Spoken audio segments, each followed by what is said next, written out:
To tell you the truth, I have been slacking. I've been slacking on the Project Mondays, but I wanted to. I don't know if I can change. Oh yeah, oh yeah. There we go.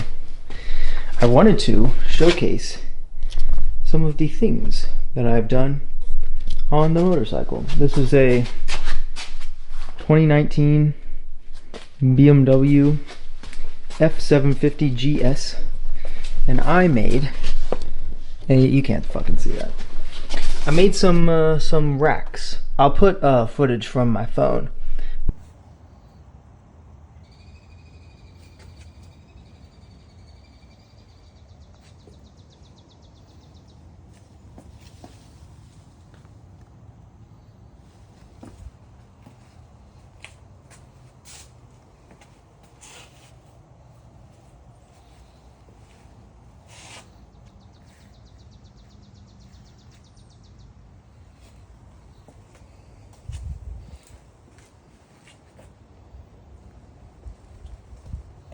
I made some little racks for these saddlebags out of stainless steel, and then right here I repurposed an exhaust heat shield from my buddy Gavin's Miata. Lionel, you know Gavin. He left it in my garage too long, so I turned it into something else. I took it on a little test, and it works pretty well. Yeah, you can't really see anything, so I'm gonna add stuff. Add videos, I mean, of this that I took earlier. But yeah, I got that. I got this little, it's clear, it's hard to see. I got this little extender thing on this. I had a much bigger windscreen, but it was bad. It was not working. It was shaking my head around with the wind. But this is the one that comes with the bike, and the only thing that I don't like about it is that it kind of directs the air right at my neck, and so if it's just a little bit cold, it kind of goes down my shirt. I get chilly. But I put this on and it seems to help a little bit. This is to break up buffeting, which was the problem with the big giant windscreen, which if you don't know what that is, it's like when you open one window in the car and it gets like that weird frequency where it's like pop, pop, pop, pop, pop, pop. That happens on motorcycles too. And yeah, so that helped a little bit.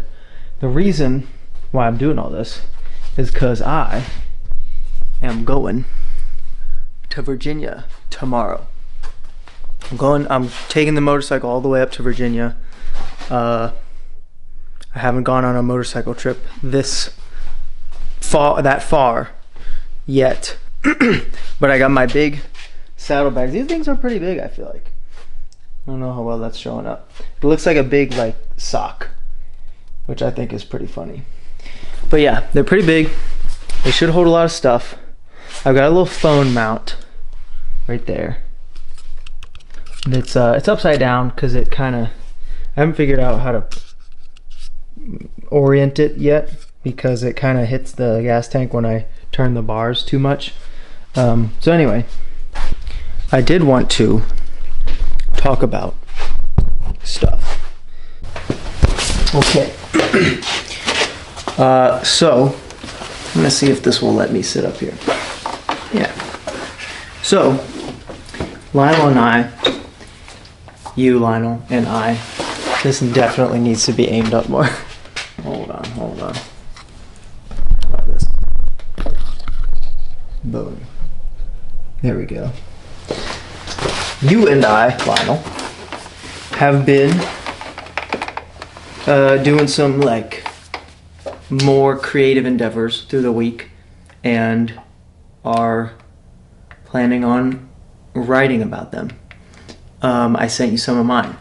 I wanted to talk about this creative endeavor, doing these things. I ordered some stainless steel 5mm thick rod from Amazon. Every once in a while you can find some weird like industrial type material needs on Amazon. And it was like $35, and I got like probably 30 feet of it. There's 20 pieces and they're like 16 inches, so I don't know what that comes out to be, something like that. And then I got stainless steel washers from just the parts store, and then I shaved them down into little tabs. Let me see if I have one. I wanted to do like really, really big ones because then you can you have all this real estate to like modify and bend up into a tab or something. So that's what I did, and it worked out pretty well. I just really don't enjoy drilling holes through a really hard metal like this. I don't have great tools for it, and it takes a while. And yeah, so these have the holes in them already, obviously, so I can just kind of cut them and bend them, and it worked. I'm happy with it. And then I put that heat shield on there, and it was really cool. And it works well.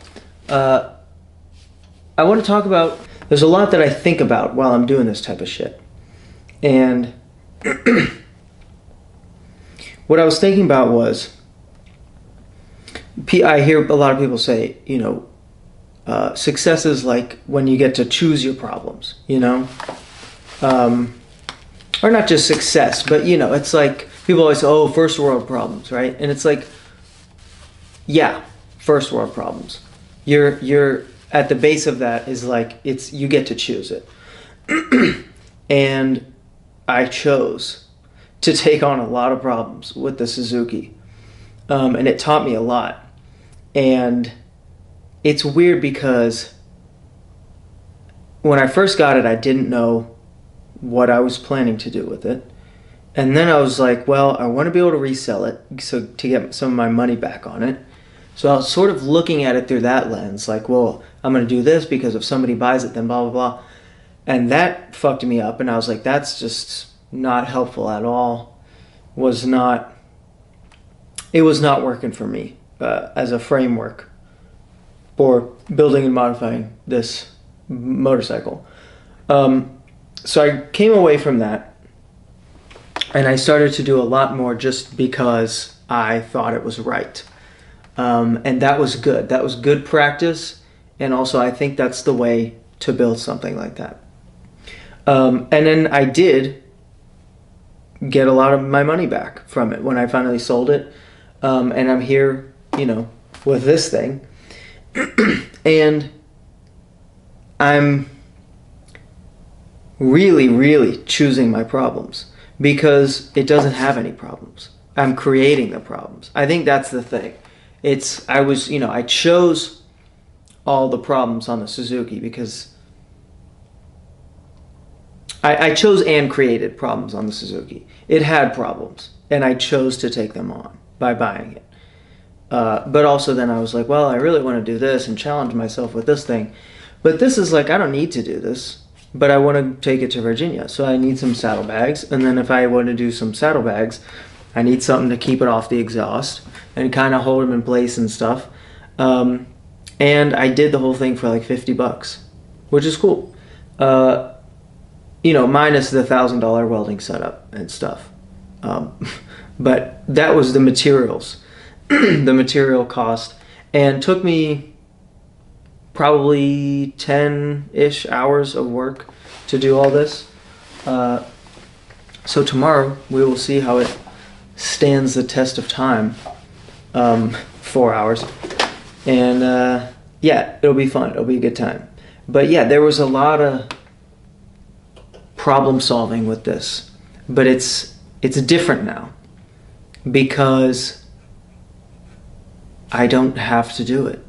I just totally created this as a problem, and I just kind of took my time. I was like, this is just something that I want to do for fun, you know. Going to Virginia is, and I guess I was sort of insinuating that I wouldn't just do something like these things for fun, but yeah, I probably would. I enjoy it, but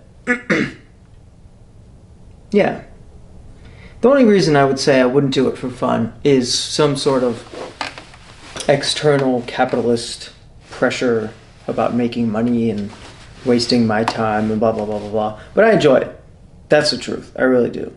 I always see people sitting all crazy on their motorcycles. It works.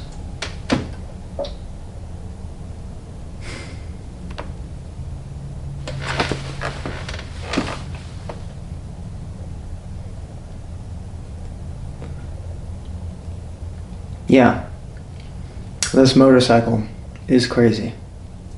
It's a good motorcycle. 2019. It's pretty new. I mean, it's crazy compared to something that's 44 years old. All the stuff he got. And I think about the Suzuki and have some dreams about it still.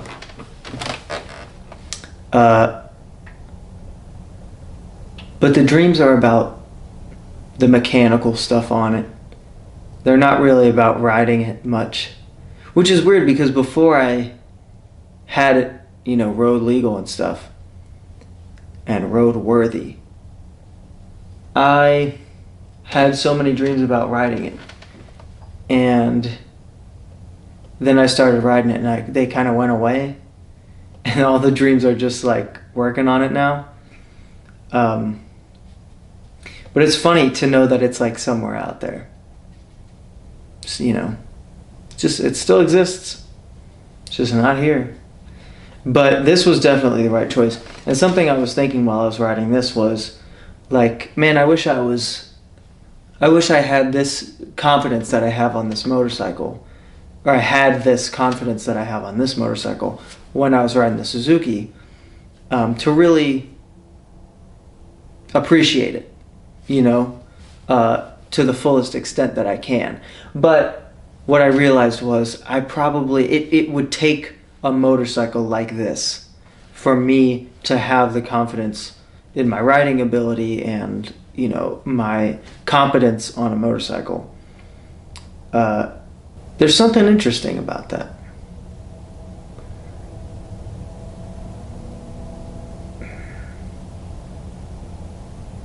It's really weird.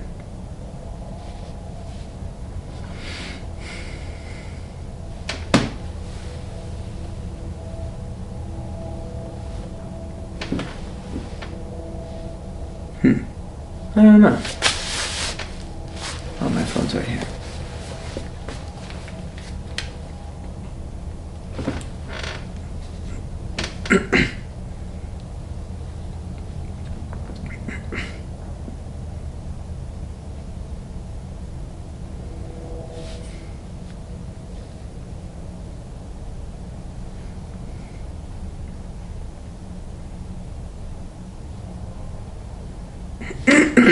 Also, I tried to figure out that buffeting problem by spacing out the bigger windscreen. The idea was if you get equal air pressure in front of and behind the windscreen, you have basically two high pressure areas. So if you space it out, it allows the wind to go behind it, then you don't get the buffeting, which buffeting, like I said about the car window being open, it's just like alternating between a high and low pressure at a certain frequency. And it did not work. I couldn't figure it out. I tried a lot with this little extender on the top, but I was like, who cares? I mean, partly the reason I wanted to do it was because I didn't want the wind right on my neck. It also put pressure on my collar, and it was like really uncomfortable. And it's like, when you have a heavy leather jacket and you're going 70 miles an hour, it's really pushing on you. It feels like it's kind of choking you a little bit, which is weird, and I didn't want that. But I was also like, well, if you don't want the wind, like, don't get on the fucking motorcycle. Which is fair. But I figured this out. And it works decently. But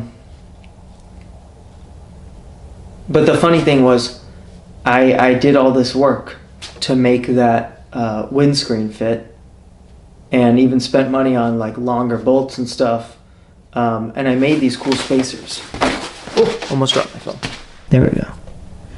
I made these spacers out of aluminum, and then to keep the bolts centered, I glued these nylon spacers in the middle. And they were good spacers, but my idea did not work. Or it wasn't my idea, but my attempt did not work. The idea I got from the internet about spacing it out. But I didn't feel like I wasted my time. And I think I would have felt that way on the Suzuki. I think I would have felt, what's the word? Sort of indebted to myself, you know, like I feel like that's the feeling about wasting your time. It's like I owe myself this debt to make up this time that I wasted. And it's like, well, it's not wasted. The whole point of the Suzuki was that I wanted to learn stuff, you know? And it didn't work, but I feel like I learned stuff. And I have these cool spacers and stuff. And I'm sure I'll use them for something. And maybe someday somebody might be like, oh, like you just actually need this thing. And then it'll work. And I'll be like, oh, right, okay, totally. But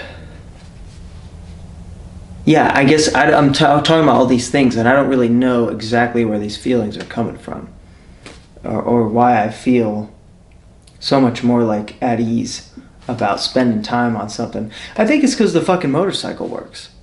I think that's what it is. At the end of the day, I have a working project. Or it's not a project. That's the thing. That's why it works. But yeah, I have something that I can use. So it takes the pressure off. And I can just sort of meditate into it and through it. Yeah, it's weird. I'm starting to feel that like, oh, remember so long ago when you were doing this? Like I've felt that about certain things on the Suzuki, but now I'm feeling it about like the last things that I did on the Suzuki, right before I sold it, which was like maybe a month ago, something like that. And I'm like, man, remember when you were like listening to Zen and the Art of Motorcycle Maintenance, like messing with the oil seal? I'm like, yep, a month ago, like right before I sold it. It feels like so long ago for some reason. But I am happy with these things, and I feel like I would like to count them towards my, weekly creative endeavors. There was probably something else that I did that I'm not thinking of. It was also good to practice welding. Some of the silly things that you practice are like forgetting to turn the shielding gas on. You need gas when you're welding to protect the weld and your torch from oxygen. And if you forget to turn it on, it like goes like and sparks everywhere, and it's awful. It's disgusting. It makes everything like brown and oxidized. And a few times, because I was going back and forth, I forgot to turn my gas back on. And it's like, that's this type of stuff you learn and practice from. And also, the more you do something like weld, a random material, you sort of understand the machine. And like I have a pedal that controls the electricity that flows through my little torch. And you sort of understand like the scaling on that, and you get better at the muscle memory of like controlling it. That was something that was really, it's like patting your head and rubbing your stomach and something else, because it's three things at the same time. You have your filler wire, your torch, and your foot pedal, and you forget to do one. You focus on one, and then the other thing is like just out of your mind completely, and then you mess up your weld. So little stuff like that, that's always good to practice. Feeling how the metal reacts to what you're doing.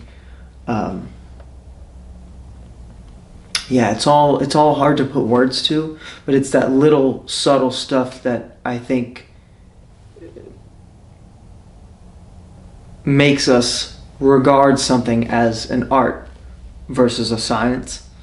It's the human interaction. It's the human touch that I'm figuring out.